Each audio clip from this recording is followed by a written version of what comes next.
जब मोहम्मद अली जिन्ना ने कहा कि हम अगर पाकिस्तान हमें आसानी से नहीं दिया गया तो हम डायरेक्ट एक्शन से पाकिस्तान ले लेंगे। डायरेक्ट एक्शन समझते हो? नहीं समझते। जिन्ना की भाषा में सुनो, अराजनीतिक, असामाजिक, हिंसक आंदोलन, इसका मतलब है सीधी मारकाट। उन्होंने कहा हम शांतिपूर्ण आंदोलन करना चाहते हैं, उसके लिए पैसा इकट्ठा कर रहे हैं, और उन्होंने घर घर जाकर रसीदें काटी। उन्होंने दुकान दुकान, प्रतिष्ठान प्रतिष्ठान, फैक्ट्री फैक्ट्री जाकर रसीदें काटी। ये किनकी फैक्ट्रियां थी? हिंदुओं की। ये किनकी दुकानें थी?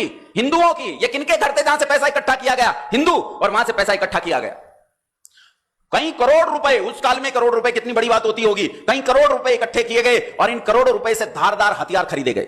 और 15 अगस्त 1947 से ठीक एक साल पहले 16 अगस्त 1946 की वो भयानक रात, जिसे इतिहास में कलकत्ता किलिंग्स के नाम से जाना जाता है, जिसे इतिहास में किलर्स नाइट के नाम से जाना जाता है, जिसे इतिहास में मानवता का सबसे नंगा नाच कहा जाता है, मानवता के नरसंहार का सबसे नंगा नाच कहा जाता है। 16 अगस्त 1946 की उस रात के 1:30 बजे मुसलमानों ने उठकर सोते हुए हिंदुओं पर हमला कर दिया और 95% हिंदुओं का कत्ल कर दिया सोते सोते।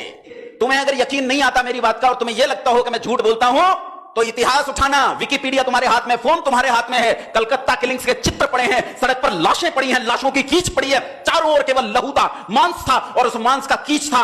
डरकर भागते हुए लोग जब इस कीचड़ में से जा रहे थे तो उसी मांस पर फिसल कर गिरते थे और वहीं काट दिए जाते थे और एक नया कीचड़ पैदा होता था।